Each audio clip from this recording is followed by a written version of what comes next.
Fala galera do grupo Homens de Cristo, Miguel Macedo por aqui para mais um podcast. E o episódio de hoje nós temos como tema o caráter do discípulo. Na semana passada nós falamos sobre as credenciais do discípulo, no caso as atitudes necessárias para o discípulo se tomar, né? Mas hoje nós vamos falar sobre o caráter do discípulo, vamos falar sobre as características que o discípulo, o real discípulo de Jesus tem. Tá, beleza? Vamos lá começar esse episódio. E bom, para a gente começar, mais uma vez, nós precisamos primeiramente definir o que é caráter, né? Então, a gente vai pegar aqui do dicionário a definição de o que significa ser caráter. Vai estar lá como qualidade inerente a uma pessoa, o conjunto dos traços particulares, o modo de ser de um indivíduo ou de um grupo. E isso aqui já dá para entender bastante coisa, né, sobre o que seria o caráter. Mas eu estou usando uma revista aqui para trazer o conteúdo para vocês, e ela trouxe também do grego a definição. Como mais uma vez eu digo, eu não sou o maior especialista no grego, mas eu vou tentar dizer a palavra para vocês, tá? Mas no grego ela está escrito como character, e ela vai significar estampa, impressão, gravação, sinal, marca, reprodução exata. Então, quando a palavra diz caráter, ela está dizendo isso. Ela está dizendo que nós somos a impressão de Deus. O caráter do discípulo, que busca o caráter de Jesus. Ou seja, o discípulo é aquele que o seu caráter é a impressão do próprio Cristo. É como se a gente pegasse o caráter de Jesus, as características de Jesus, e nós fôssemos uma folha branca, e a gente começasse a imprimir essas características nessa folha branca. Ou seja, quando nós falamos que nós somos discípulos de Jesus, nós não temos mais o nosso próprio caráter, a nossa própria característica, nossas próprias qualidades, defeitos, não. Mas nós estamos dizendo que estamos buscando sermos igual a Jesus.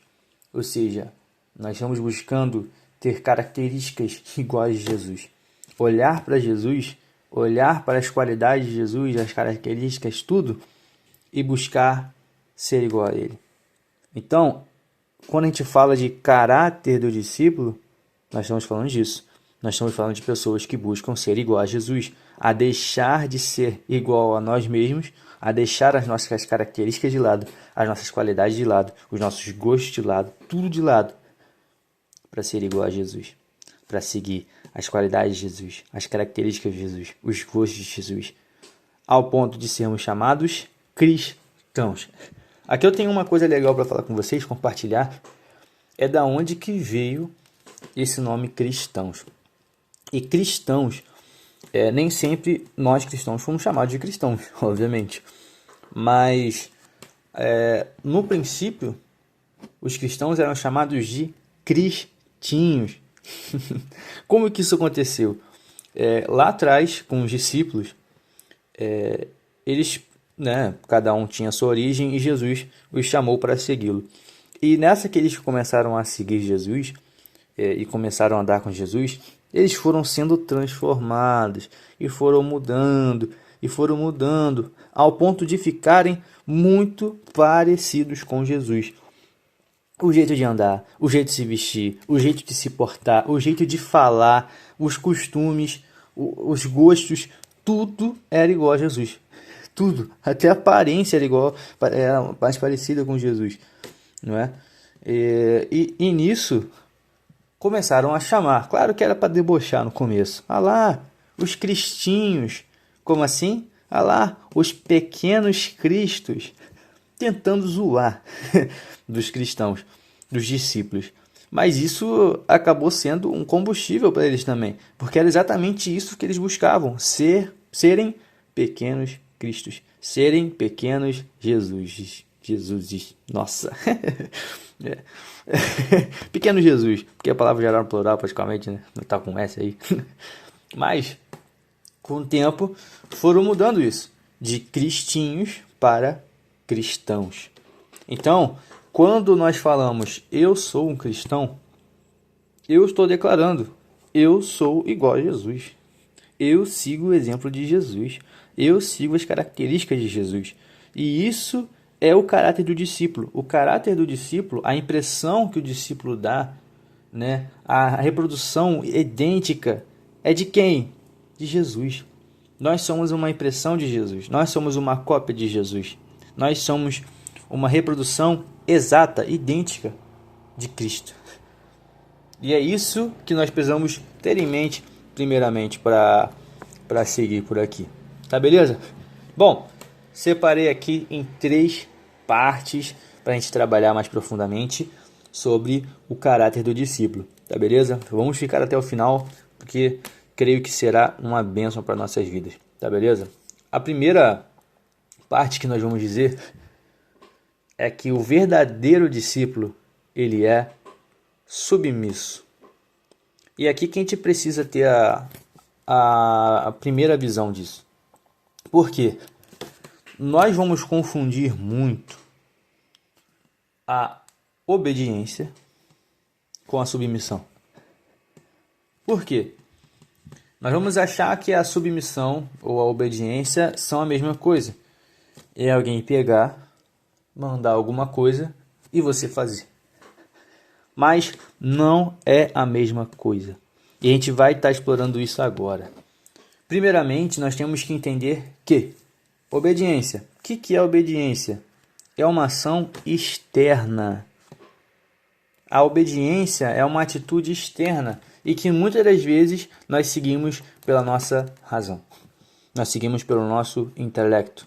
Ou seja, alguém mandou alguma coisa, nós vamos obedecer.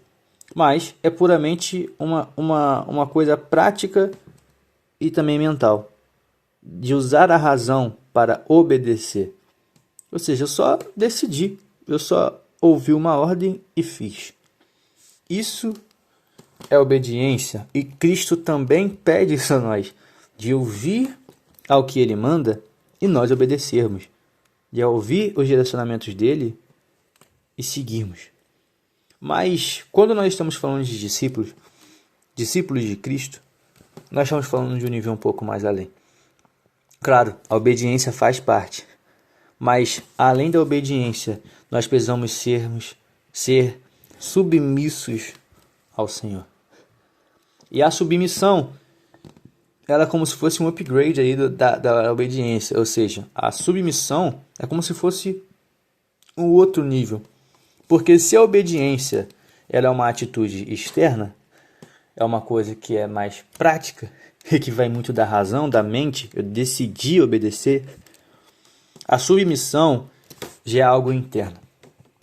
A submissão já é algo que vem de dentro para fora.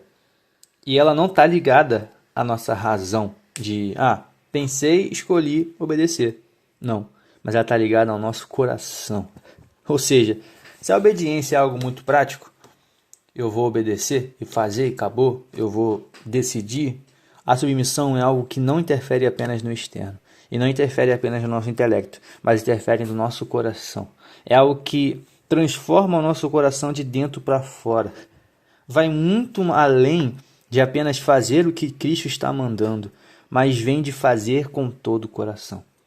Porque obediência por obediência, também é possível obedecer sem amor. Também é possível obedecer sem estar com vontade. Obedecer contrariado. Mas submissão não. Submissão é muito além. Submissão é o profundo do coração desejar a Cristo. É você realmente submeter toda a sua vontade, toda a sua vida a Deus. Obedecer é decidir entregar todo o seu coração a Cristo. De total entrega. E isso é o diferencial. Isso é o que a gente consegue diferenciar a obediência da submissão. A submissão ela é muito profunda. Quando nós falamos que nós nos submetemos a Deus, nós estamos falando que nós estamos entregando tudo o que somos e temos ao Senhor.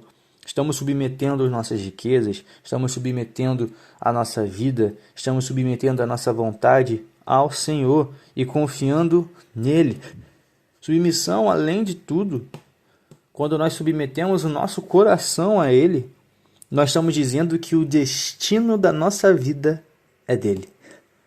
Nós estamos dizendo que estou submetendo o controle da minha vida, ou como minha vida vai seguir daqui para frente, para Cristo. Como Cristo quer seguir. Como Cristo quer que eu vá. Isso é a submissão. E a submissão, muitas vezes, fica difícil, né? a gente, às vezes, pode ter uma certa dificuldade de submissão, e às vezes na fala ou no pensamento fala, não, não é não, eu submeto a minha vida ao Senhor, e é isso, tudo da minha vida está submetido ao Senhor, e não tem outra.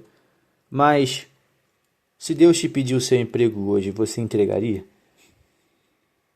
Aí a gente começa a conversar um pouco mais profundo.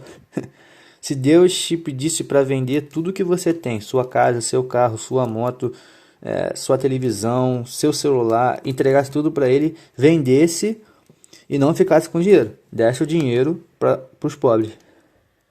E aí? Você ainda estaria submetido à vontade de Deus? E isso é o que a gente chega mais profundo, porque a submissão não é apenas dizer, confio no Senhor. Não, mas é realmente nós entendermos, cara, eu não sou nada, eu não tenho nada, e eu não vou a lugar nenhum sem o Senhor. A minha vida, ela só segue por causa do Senhor. E aqui eu trago até algo pessoal meu também, não da minha vida pessoal, calma, mas daquilo que vem na minha mente esses últimos tempos, no meu coração, e que é desse caminho. Eu ultimamente tenho pensado nisso e isso que, sabe, me conforta muito.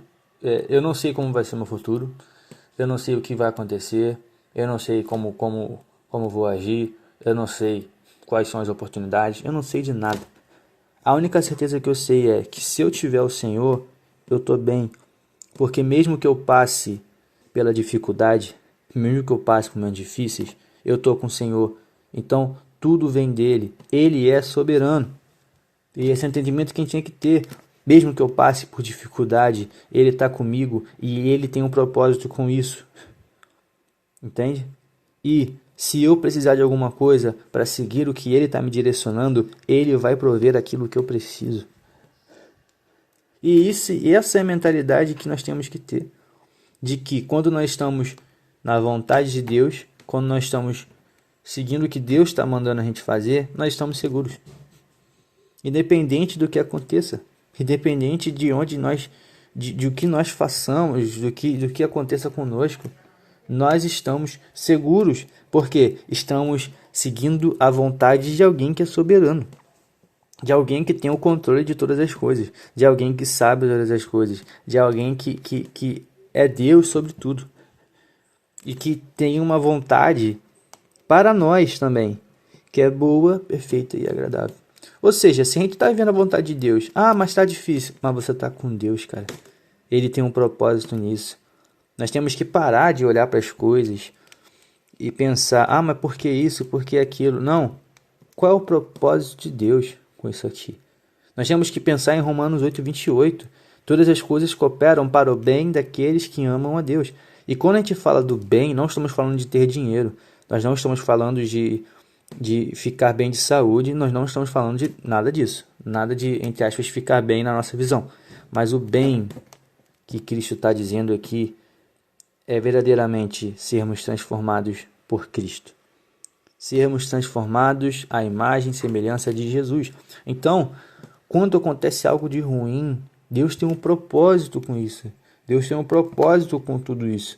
E o propósito é nos transformar à imagem dele. E isso muda a nossa visão. Porque quando nós passamos por um momento difícil, ou quando nós temos alguma dificuldade, nós não podemos ficar olhando para a situação e perguntando, mas por que isso, por que aquilo, mas por que não? Mas o que o Senhor quer me ensinar com isso aqui? O que o Senhor quer me ensinar com essa situação? Será que o Senhor não está me ensinando a ter mais paciência? Será que o Senhor não está me ensinando a ser mais forte? Será que o Senhor não está me ensinando a ser mais resiliente? Será que o Senhor não está me ensinando a ser mais manso? Será que o Senhor não está me ensinando a confiar nele? Será que o Senhor não está forjando em mim uma característica que eu preciso para aquilo que Ele quer me levar lá na frente? Então isso muda a nossa visão, e isso muda também o nosso entendimento de que o Senhor é soberano. O Senhor sabe sobre todas as coisas. Muitas das vezes nós temos, eu me desculpa o termo, mas muitas das vezes nós temos que calar a boquinha, ficar quieto e esperar. Porque na hora a gente não vai entender. Mas o Senhor sabe. Então, quando nós temos total confiança no Senhor e submetemos realmente o nosso coração ao Senhor, nós temos essa cabeça. Nós temos a cabeça de que, não sei o que está acontecendo, mas a minha vida não está sendo guiada por mim, mas está sendo guiada por Deus. Então, tudo o que acontece comigo é propósito dele. Então eu posso descansar meu coração. Mesmo que seja ruim, Deus tem um propósito com isso. Deus quer forjar algo em mim ou em outros com isso que eu estou vivendo. E se acontecer algo bom, glória a Deus também. Deus tem um propósito com isso também. Deus tem um propósito com todas as coisas. Então, nos dias bons e nos dias maus, nós ficamos tranquilos em saber: sou submisso ao Senhor, minha vida é submetida a Ele, à vontade dEle. Então, descansarei. Ficarei tranquilo. Não estou dizendo aqui que a gente não tem que se preocupar com as coisas, tem que abandonar as coisas, não é isso. Mas, mesmo que tenham coisas que nos preocupem, nós temos que entregar nas mãos do Senhor. E nós precisamos confiar de que o Senhor é bom. Nós vamos sim nos preocupar pelas coisas, vamos sim buscar as coisas, buscar crescer, buscar nos desenvolver, nos preocupar com as pessoas que nós amamos também, com as situações. Mas é não ficar, jogando para o ar assim: Deus, por quê? Por quê? Por quê? Porque sim, acabou. O Senhor é Senhor. O nome já diz, Senhor, Ele é dono. E acabou. Ele é soberano. Ele tem o poder sobre todas as coisas e Ele faz como Ele quer. Então essa é a mentalidade que nós temos que ter no nosso coração. São duas características que a gente trouxe. Na verdade, uma característica que a gente trouxe aqui. O verdadeiro discípulo, ele é submisso. É muito além de só obedecer, de só fazer o que ele está dizendo, mas é de realmente ter o coração inteiro para isso. Vai muito além de apenas uma razão, mas é você ser transformado de dentro para fora. É você entregar tudo de dentro para fora. É essa atitude de obedecer e de seguir o direcionamento do Senhor não ser apenas uma razão e uma atitude externa, mas que o seu coração venha estar completamente envolvido nessa atitude. Que o seu coração esteja completamente envolvido em obedecer ao Senhor e seguir as suas leis. Essa é a primeira característica que a gente pode ver aqui do verdadeiro discípulo. O verdadeiro discípulo é submisso. Primeira característica. Agora, a segunda característica que a gente pode ter é: o verdadeiro discípulo é manso e humilde. Isso precisamos falar. Primeira coisa que a gente precisa entender é sobre humildade. Na maioria das vezes, nós vamos achar que a humildade é uma pessoa humilde, na verdade, perdão.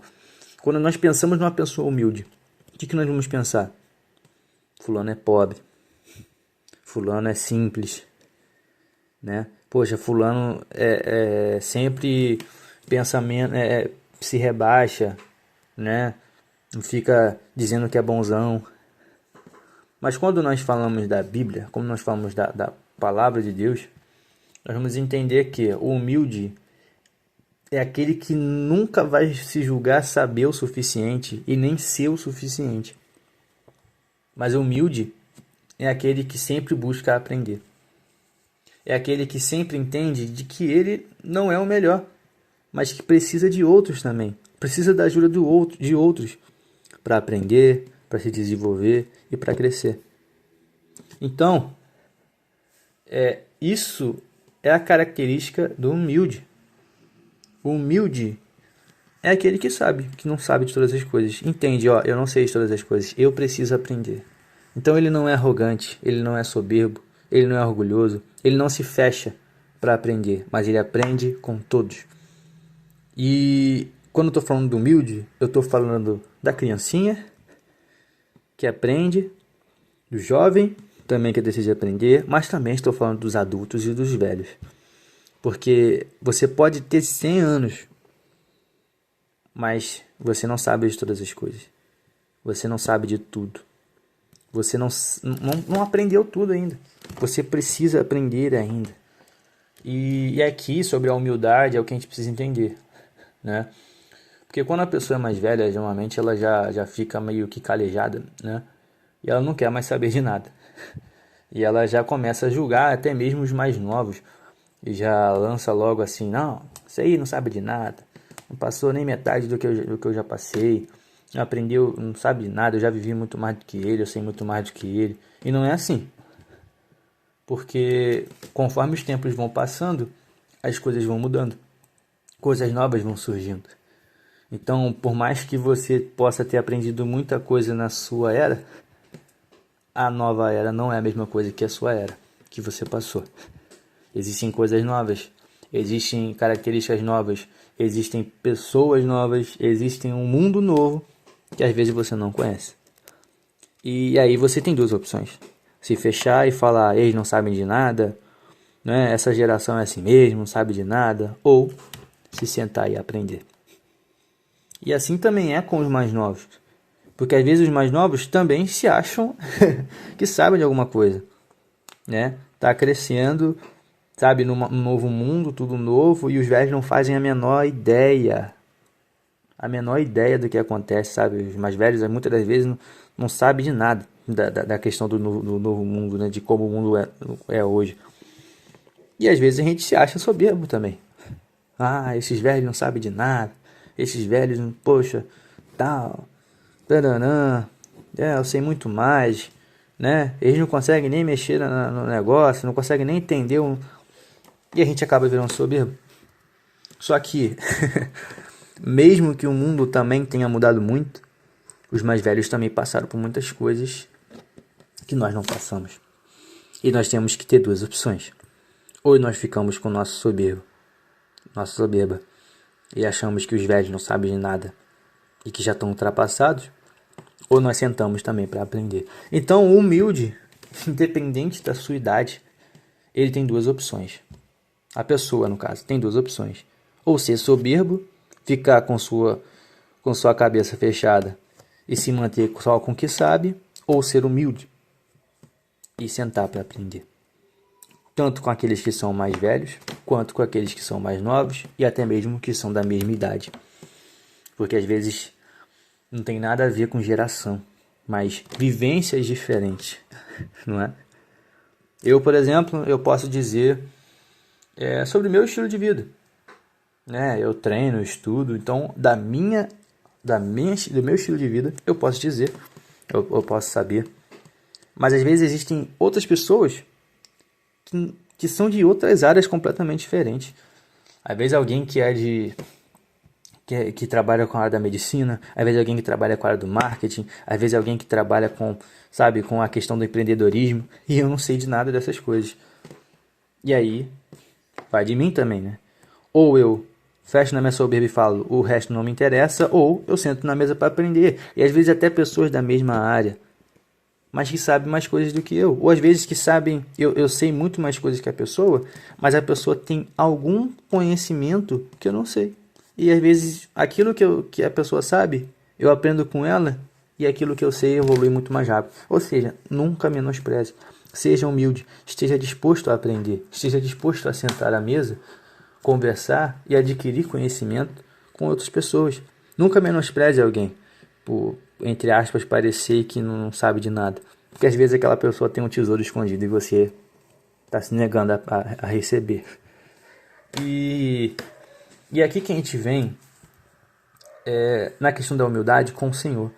Nós temos que ter essa humildade também com o Senhor, de aprender com o Senhor e aprender dele. Nós vamos ver aqui o versículo Mateus 11, 29, que diz: aprendei de mim, que sou manso e humilde de coração. Ou seja, o próprio Cristo era manso e humilde de coração. E ele está dizendo, aprendei de mim.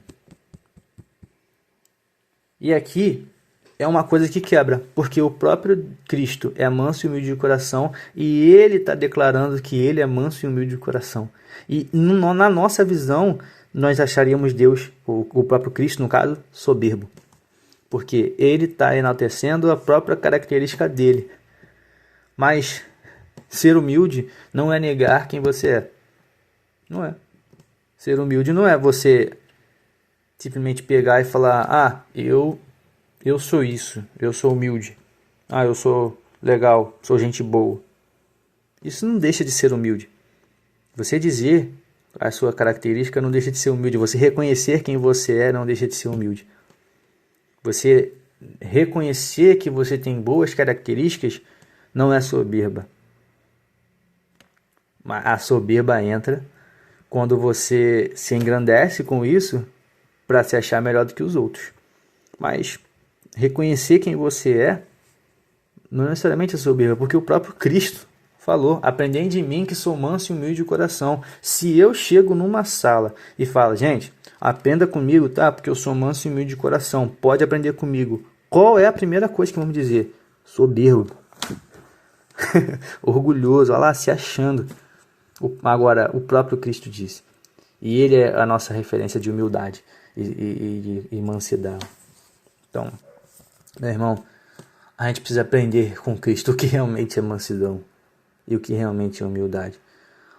E outra coisa também, falando sobre a questão da mansidão, cara, nós como cristãos, nós como discípulos de Jesus, nós também precisamos aprender o que é mansidão. Porque a primeira coisa da mansidão que a gente precisa aprender é que quando nós somos mansos, nós não vamos ter dificuldades para nos submeter a Deus, em primeiro lugar. Mas também não vamos ter dificuldades para nos submetermos aos bons e aos maus. Às vezes, a gente tem bons líderes, e é muito mole se submeter aos bons líderes, né? Você seguir os direcionamentos do bom líder. Você ser o bom liderado com quem é um bom líder. É muito mole, porque é só você seguir os bons, sabe, boas ordens. Mas quando nós somos mansos realmente, nós também somos servos bons e fiéis quando o líder é mau. Nós também somos bons liderados quando o líder é mau. Quando o líder manda mais ordens. Quando o líder não tem um bom caráter. E é aqui que entra essa questão da mansidão, não é? Será que nós temos escolhido? Será que nós temos realmente nos submetido a ordens dos líderes bons e maus? E a outra coisa também que nós temos que determinar aqui, claro, a mansidão, você ser manso e você submeter, no caso, a liderança, não necessariamente quer dizer que você vai seguir tudo, né, o que alguém diz. Né? Às vezes tem lideranças, às vezes abusivas, e isso já é uma outra coisa, já é uma outra pegada. Liderança abusiva é uma coisa que é perigoso e você deve procurar saber sobre isso também. Mas quando eu digo de lideranças boas e mais, e você se submeter a isso, também aprender a se submeter a isso, é justamente de pessoas que às vezes a gente não gosta, mas que estão acima de nós. E nós não vamos desrespeitar essa pessoa, não vamos negar a obediência às ordens dessa pessoa, entende? Só porque nós não gostamos, ou só porque a pessoa tem um mau caráter. Até porque se nós somos liderados, nós, como discípulos de Cristo, nós precisamos verdadeiramente sermos obedientes também, sermos mansos, não ficarmos procurando briga, não ficarmos procurando discussão, mas fazer a nossa parte. E a mansidão a gente também confunde muitas das vezes com olha só, a gente confunde muitas das vezes com você ser negligente. A gente acha que a mansidão é como se nós fôssemos apáticos a tudo. Nós não sentimos nada, nós ficamos tranquilos com tudo, nós vemos tudo de errado acontecendo e deixamos quieto. Não é assim. Lembra do versículo que nós lemos aqui, Mateus 11:29? Aprendei de mim que sou manso e humilde de coração. Jesus era manso e humilde de coração. E a gente tem que aprender dele. E quando estamos fazendo na casa do Senhor, no templo do Senhor, comércio, Jesus ficou quietinho. Jesus só falou, poxa, né? Vou arrumar briga não, vou, né? Deixar quieto. Não, filho. Jesus pegou, saiu quebrando tudo. Jesus ficou bolado, pegou-lhe um chicote, saiu batendo em tudo, quebrando tudo, expulsando todo mundo. E Jesus é o exemplo de mansidão. Então, o que a gente tem que ter em mente aqui também? Mansidão não é você ser negligente. Mansidão não é você ficar, isso calminho. Não. A mansidão também é você ter a postura correta. É sermos mansos como a pomba e prudentes como a serpente. É nós agirmos no momento que tem que agir. Quando a gente fala de mansidão, é não se estressar com qualquer coisa. É não ficar se irando com qualquer coisa, não ficar explodindo qualquer coisa. Mas se tiver algo de errado, nós precisamos nos posicionar. Ser manso não é ser negligente. Ser manso não é deixar de se posicionar. Até porque Cristo cobra disso. Cristo cobra da nossa vida posicionamento. Mesmo que nós tenhamos que morrer por causa do posicionamento, Cristo espera que nós nos posicionemos. Bom, fechando aqui a segunda parte, o verdadeiro discípulo é manso e humilde. E a primeira parte que a gente fechou foi o verdadeiro discípulo é submisso. Mas agora, nós vamos para a terceira parte, para a gente finalizar o nosso podcast, que é o verdadeiro discípulo busca a retidão. Então, aqui a gente começa a falar sobre seguir um caminho reto. Quando a gente fala de retidão, nós temos que entender algumas palavras que são parecidas. O que significa retidão? Um caminho correto. Algumas palavras que são parecidas e que estão envolvidas na questão da retidão é integridade, verdade, sinceridade e honestidade. Ou seja, quando nós falamos que um verdadeiro discípulo busca a retidão, nós estamos falando que o verdadeiro discípulo busca seguir o que é certo. Busca seguir o caminho correto. Busca fazer as coisas do jeito certo. Integridade é uma coisa que a gente precisa dizer aqui. Quando nós falamos de integridade, nós não estamos falando apenas de sermos perfeitos, até porque ser perfeito ninguém consegue, né? Mas ser uma pessoa íntegra, ser uma pessoa que tem integridade, é ser um íntegro, inteiro. Íntegro vem de inteiro, ou seja, sermos inteiros, sermos um. Nós, da mesma forma como nós agimos no público, que somos bom, nossa, pessoa honesta, pessoa boa, tal, pessoa que faz o correto, sermos íntegros, sermos pessoas boas na frente dos outros. Para sermos íntegros, nós temos que seguir a mesma forma, da mesma forma quando ninguém está olhando. Então, integridade é isso, é sermos o mesmo na frente dos outros e quando ninguém está olhando. Nós sermos o mesmo quando todos estão vendo e quando estamos só nós e Deus. E aqui que vem essa questão, porque na frente dos outros é muito fácil nós seguirmos o que é correto. Na frente de todos é muito fácil nós fazermos o que é certo. Mas e quando ninguém está vendo? Você se mantém honesto? E quando ninguém está vendo, você se mantém dizendo a verdade? E quando ninguém está vendo, você mantém a sua postura correta? Você mantém fazendo aquilo que é certo? E é isso que é viver em retidão. Viver em retidão é você fazer o mesmo, fazer o certo, fazer o correto, independente da situação. Independente de como você esteja, independente de quem a pessoa é, você fazer o que é certo. Gente, voltando para cá, nós temos o exemplo do rei Davi, juntando os dois, juntando a questão da submissão aos maus e da submissão na questão de ser manso humilde, no caso, né? Não de submeter aos maus, de fazer o que o mal quer, não é isso. Mas você ser manso e humilde e você aprender a submeter uma liderança até má e também você buscar agir com retidão. Nós temos o exemplo do rei Davi. O rei Davi, antes de se tornar rei, ele era liderado pelo rei Saul. O rei Saul buscava matá-lo, cara. O rei Saul estava caçando Davi para matar Davi. Até que chegou um tempo que, enquanto Davi estava se escondendo, Davi estava escondido numa caverna e o rei Saul entrou para fazer necessidades ali. E era a oportunidade máxima de Davi poder finalmente matar o rei Saul, acabar com aquilo tudo e se declarar rei. Davi já tinha sido ungido rei. Ele sabia que seria rei.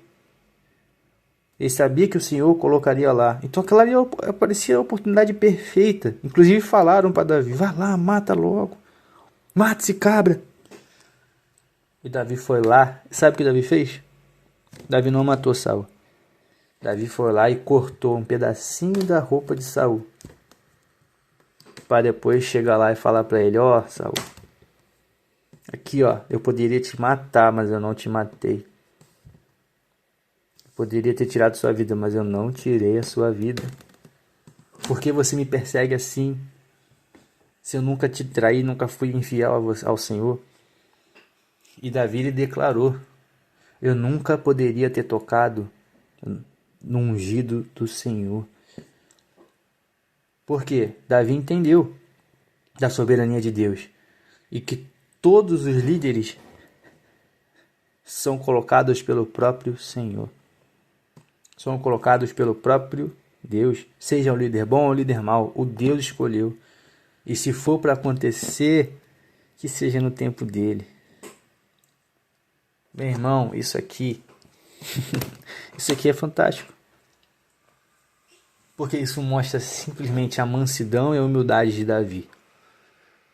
A submissão dele à vontade de Deus. De descansar no Senhor e confiar no que Deus tem para fazer.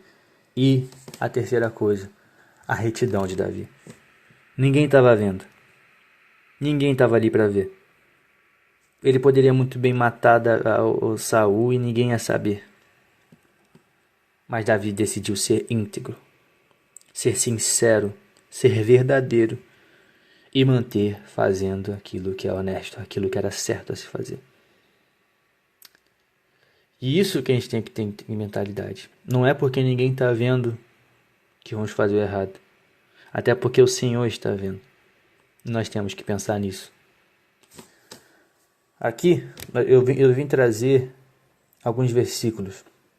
2 versículos. Primeiro, Lucas 16:10.